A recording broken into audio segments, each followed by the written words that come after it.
So, Julie, I'm guessing you had a really happy childhood. I had a very happy musical childhood, and I can't remember a time when my life wasn't full of music.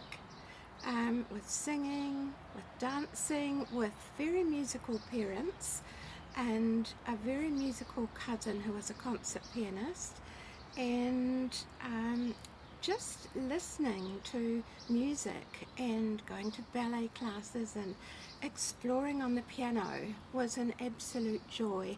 And I think my childhood has shaped the way I feel about learning music, playing music, being playful, and being able to engage an audience. Well, look, you used the word being playful, and I think of you as a very playful person.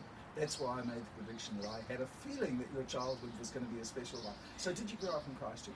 I grew up in Auckland, just not far from the beach, and we spent a lot of time at the beach. We spent a lot of time outdoors, and my sister and I would go on adventures, and there was no such thing as sunblock in those days, and so we'd spent hours on the beach, literally. And I think even that was part of my music experience, exploring objects and listening to the sounds, always conscious of sounds around. I think that was something that's been lost for so many children today. Well, that's very interesting. And so, did you start to play musical instrument early on, or Well, did you I sing? started to play the piano, and I remember listening to it was the equivalent of the concert program, but listening and trying to play these pieces by ear, and then going to a piano teacher who nearly killed my music because You're not the first musician who said that. It is amazing. So tell me about these lessons. What?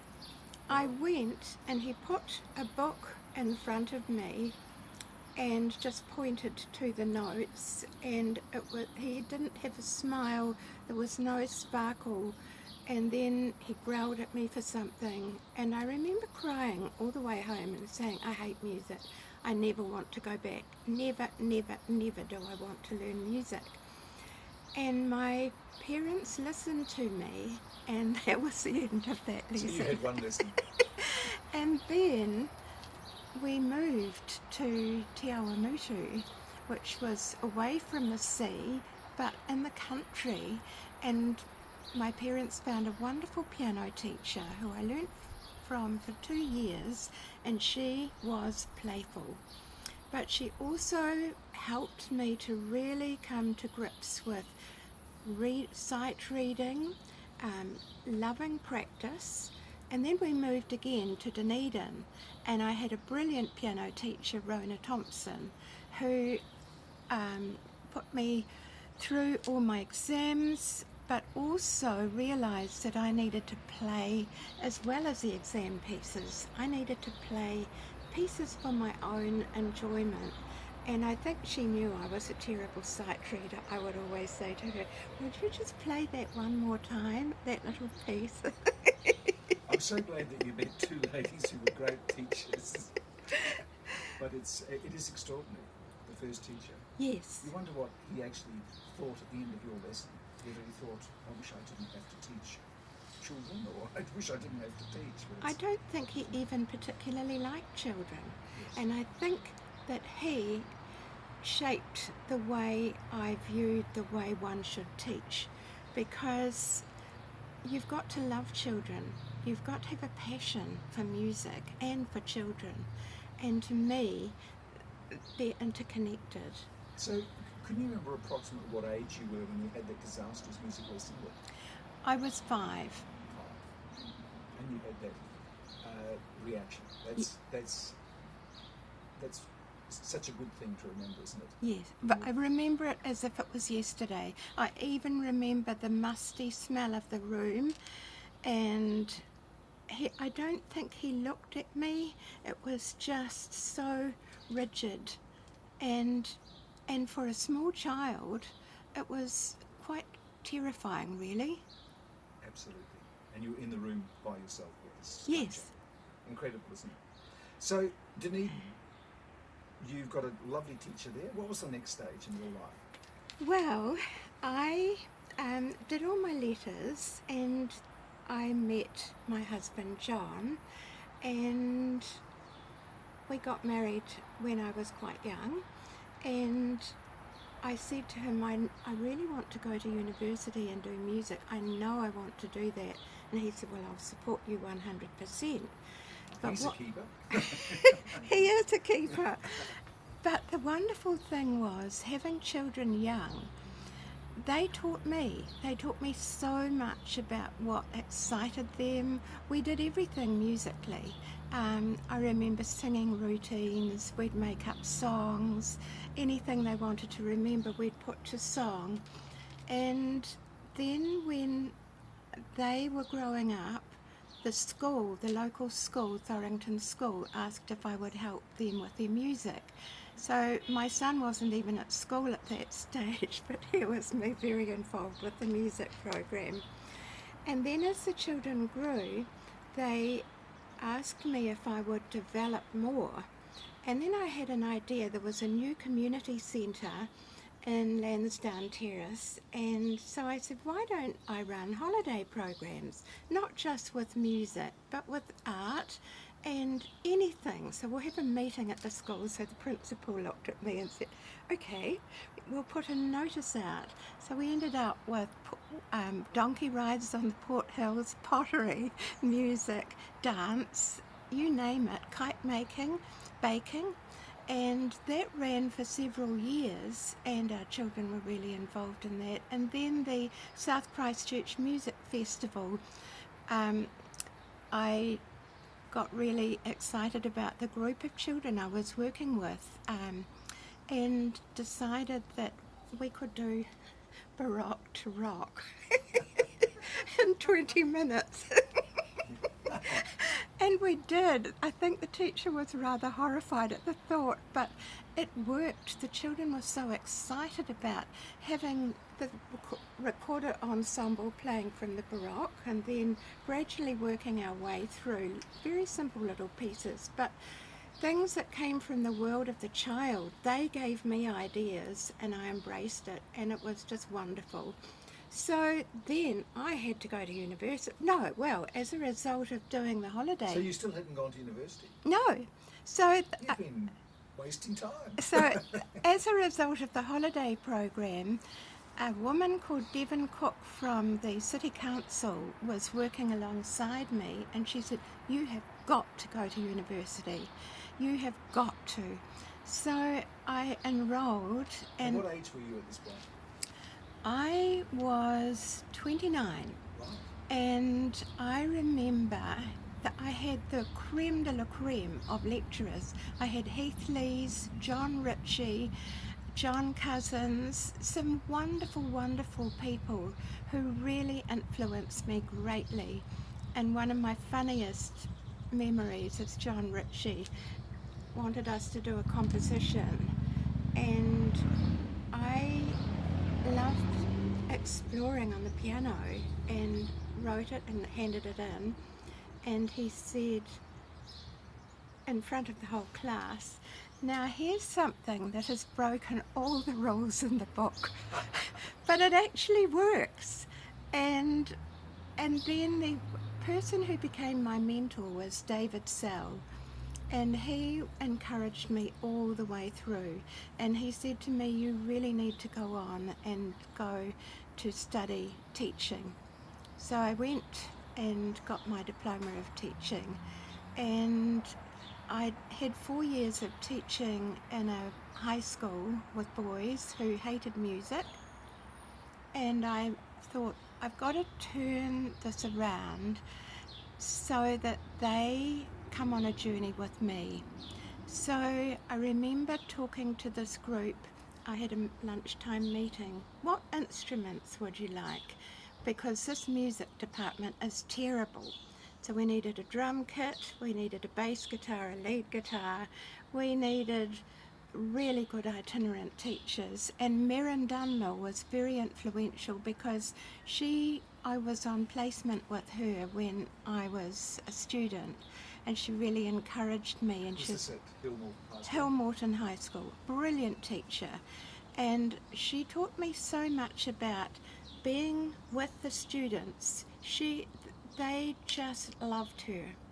So I built up the music program, and the boys wanted to make instruments, and I found a wonderful person, Nikki Berry, who was a sound engineer, who helped me.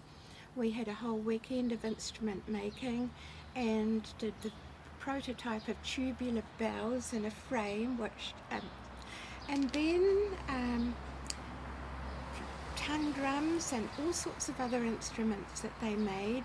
And there were some who really took to music, and they formed their own little band, the Holy Toledos, and they got a contract with Sony Records, so that was really wonderful.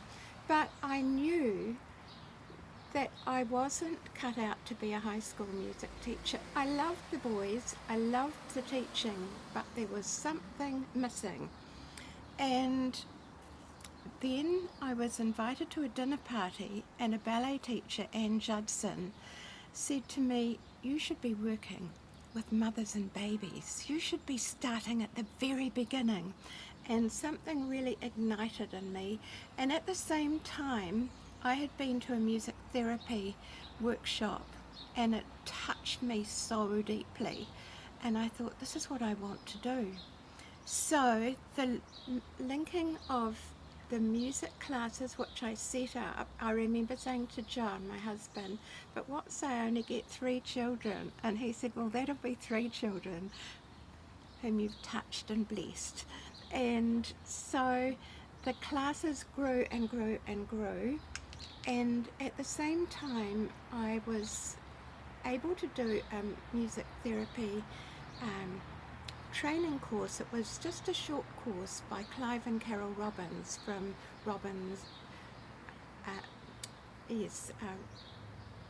Nordorf and Robbins International Music Therapy, and that was life-changing. I really loved it. I saw so many things that I could incorporate and blend music education and music therapy.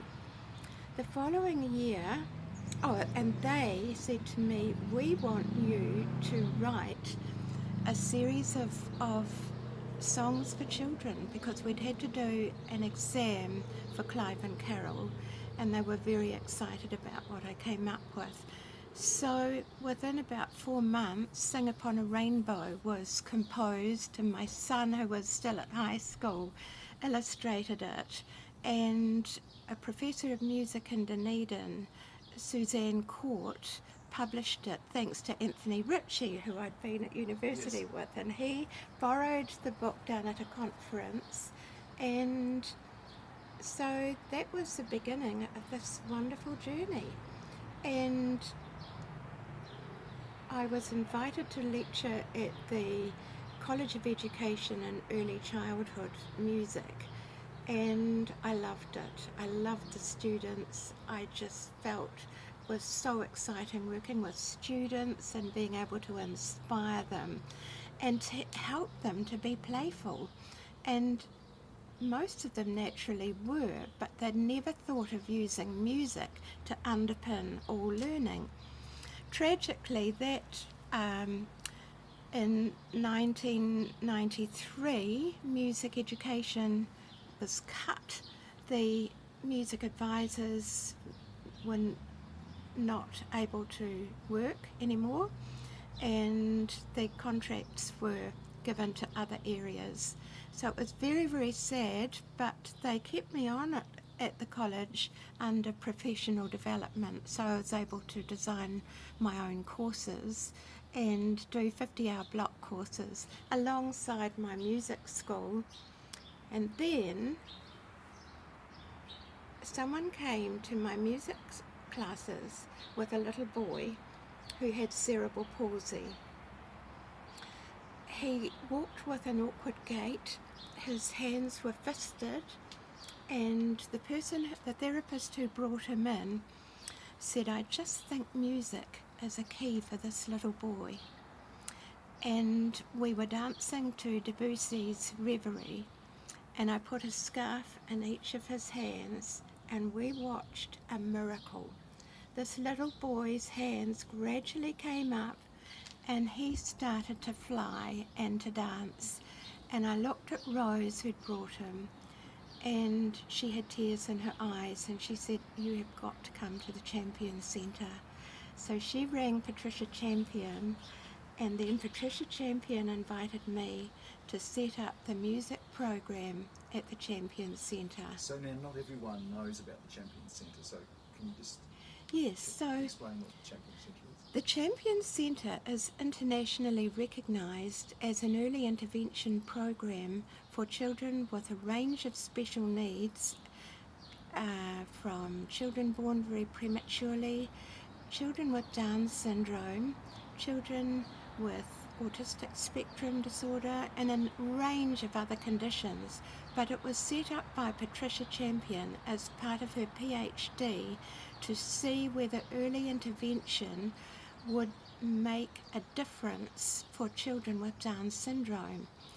And many of the children that I've worked with at the Champion Centre over the years have taken their first steps to music, have sung their first words. Some of them are now wonderful musicians, and I've got ones who are now in the Christchurch Symphony Orchestra, who started at the Champion Centre with me. Are we talking about a gingerhead trumpet player? Oh, wonderful. And ones who've gone on to do their music degrees. One who is studying in Canada, she was born at 24 weeks, and she is now studying music and acting, and she is just a little star. So yes, it's just been the most amazing 28-year journey at the Champion Centre, with the most wonderful director, Susan Foster Cohen. And Susan and I, it was just wonderful the day that she came in. She was fairly new in the position. She wanted to see what everyone did with the children and the way they worked. And she came in and watched me working with a child, and it was just, as usual, the most beautiful session with the child taking the lead and me following musically. So it involves a lot of improvisation and a lot of play, and involving the parent. And I looked at Susan's face at one point to see if she'd noticed, oh yes, her eyes were just shining. And so she encouraged me so much, but she also encouraged me with the recordings. So we needed songs that would help the children, to something that the parents could take home and play the music and learn the songs with their children. So the children taught me really and showed me what they needed. So I never set out to do a collection of 13 CDs. But the Sing and Play collection grew and grew. And Dancing in a Circle was one example of one of the therapists saying, we have got so many of these children who can't enter into the music in a practical way. What will we do? And several of them were severely visually impaired, several were in wheelchairs. So I said, well, let's do circle dancing with wheelchairs. And so the parents loved it, the grandparents loved it, but most importantly, the children loved it. And we would be going around 8 steps, and you know, the folk dance kind of movements, predictable. Yes. And the children just took to it like ducks to water. Yes. And so that became a whole Dancing in a Circle CD of songs and games that we could do for children no matter what their disability, and also for typically developing children and for adults to be able to involve others in circle dance and musical play. One of the ones that I remember in my own music school was a little girl who came in this particular day with a teddy on her head, and she looked at everybody and she said, "I've got a teddy bear." And I thought, oh my goodness, that's a song. Yes. The dramatic pause, the Yes. use of the fifth note. Yes. And so the children show me, Yes. they have influenced me, and from that came another CD, Rockabye Blues, which was for mothers and babies, and also a lot of the children in our Champion Centre. And this little girl, born at 24 weeks, was the most beautiful little singer at 2. And I had a message from a professor in America asking if I would let her come over to New Zealand and sit in on, watch my work at the Champion Centre and in my music school. That's amazing. Now, we'll just wait for that. We're just right by Hampton Park at the moment, and there's a lot of action in Christchurch. And of course, Julie, you have had a lot of international recognition too, haven't you? You've spoken at a lot of conferences around the world. Well, it's been amazing, Mark, because Beth came over, and she's Beth Bolton, who Yes. is Professor of Music at Temple University, and she sat in a corner for 2 weeks just watching, looking at how the children led me musically. And at the end of the time, she spoke to the whole team, and she said, "What I have seen has rather blown me away. I teach, but Julie follows the child. She picks up on the tiniest gesture, the tiniest sound, and waits and watches and listens and builds music around the child and the parent." And she also said there's so much happening in terms of bringing the parent and child into synchrony so that the parent knows how to play musically with their child. So we did this whole CD while she was here, and she contributed several songs as well, including one which involved a lot of echoing and very precise rhythmic patterning. And she said to her, "Who will you have to do this?" And I said, "Well, what about India?" She said, "But she's only 2. I said, "She'll be fine." So if India came into the studio, and here's Beth going, "Ba, ba, ba," and there's India, "Ba, ba, ba, ba, ba, ba, ba, ba, ba, ba," and so on. And she just didn't miss a beat. And she was the only one in the whole recording who didn't need a second take. So such is the musicality of children. So once the CD was finished, it was like sitting an exam. I had Peter Rattray, who was a wonderful person with mixing, and then Stebbings in Auckland, and Michael Bell, Judith Bell, Tom Rainey, a whole lot of people helping me, and Helen Webby, and all the wonderful musicians. Tony Ferner played on it, because I want the best quality music for the children, and the best musical instruments, so that children get that love of music. So I invited Patricia and Susan and 2 of our other team from the Champion Centre to come and listen, and I was really nervous about what they'd think. And then at the end of it, and it's about 35 minutes long, Patricia stood up and came over and gave me a great big hug, and she said, "This is absolutely extraordinary. would you mind if I played some, or you come and play some of this to a Professor Barry Carpenter from Worcester in the UK, who's over here at the moment. So he heard it and he said, may I use track 2, listen to the children in all my presentations, and would you come to England to do workshops across the whole of the Midlands area, and then work in Portsmouth with the Downs Education. And I said yes. And then I rang Louise Van Tondren and said, would you like to come? Yes. So we went, and it was amazing, because I think what makes it so exciting is I'm very interested in the neuroscience of music, what music does, why music works, how music works, what's happening in the brain, and helping to bring about brain-body connections for children and their families.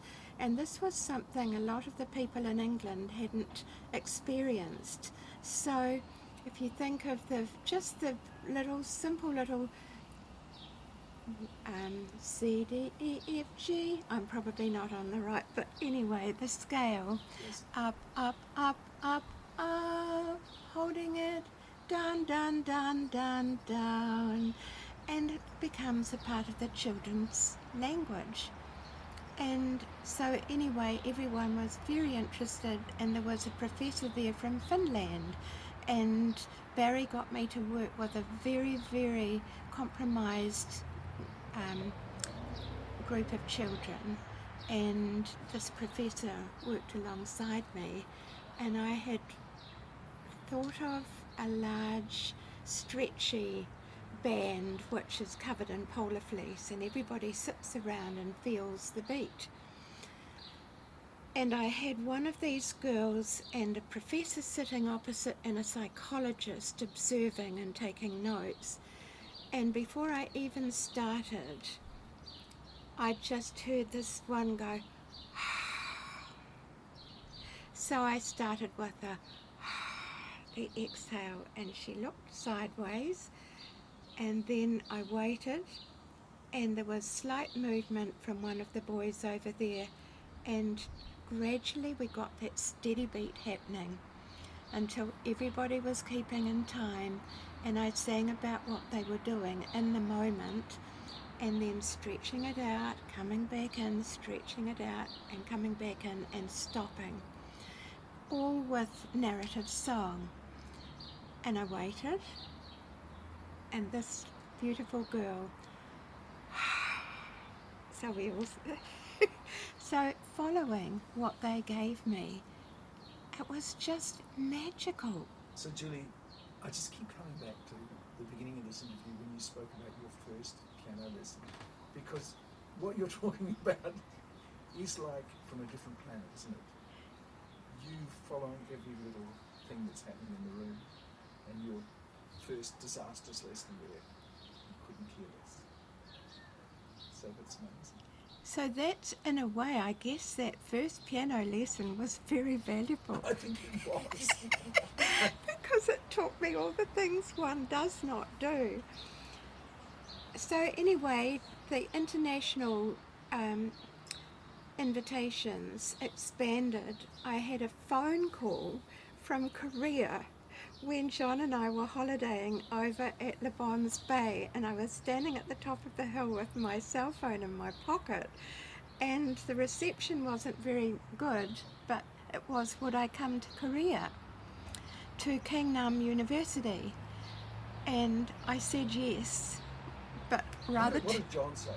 Well, he was with me all the way because he'd been invited all around the world with his rowing. So he'd umpired at Olympics and World Rowing.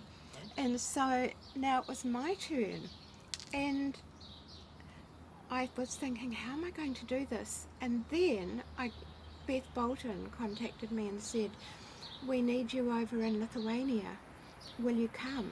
Because we want you. They're having a conference, but they're very interested in your philosophy of musical parenting, which was a voluntary organisation I'd set up in 1992. So I said yes.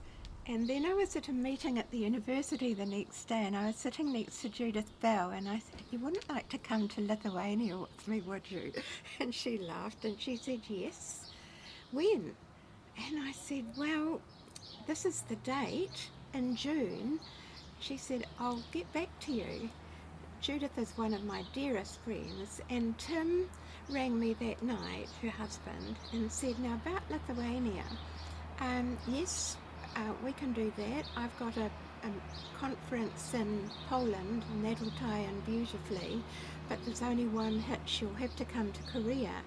And I said, well, I've been invited to Korea to come when I can. Yes. So we went together to Lithuania, and that was incredible, because I saw a Russian woman taking a group of children, and their performance was impeccable. They came on stage and they sang beautifully and they marched off. And I thought, I don't even know what I'm going to be doing. I don't even know the children I'm going to be working with, and I'm going to be working with them for half an hour. So again, the stretchy co-opera band came out, and I just threw it out and just with gesture sang them in, and the children just came and sat around the circle, and we bounced and we played and we sang, we did echo songs, we danced, and all I can say is I loved every moment of it, and so did the children. It was written all over their faces. And then I saw the woman who had been conducting this other group of children, and the tears were running down her cheeks. And through an interpreter, she said, I teach, you play. You play with the children, and you connect from the heart and from the soul. And I think that is my philosophy. Julie, I don't think you are ever going to grow old with that philosophy. No, you can't. You can't. What's the point? There's too much to do. That's right. Yes, that's great. Well, I think on that beautiful note we should finish. What a wonderful conversation we've just had. Do you want to say one more There's thing? one more thing. There's a PS. Susan Foster Cohen has been coming to my mothers and babies class, and she suggested that I write a book and that she would edit. And I was looking at a collaborative book by Cohen Trevathan, who is a wonderful neuroscientist. Well, he was a zoologist. He's at Edinburgh University working with mothers and babies and looking at attachment and relationship through music. So I contacted all these different professors that I've worked with around the world, and they've all said yes. That's great. And so it's going to happen, and Susan's already got an editor. That's wonderful. That's the next project, but I know there are going to be many, many more. Julie, thank you for sharing so much inspiring information with us. Thank you so much.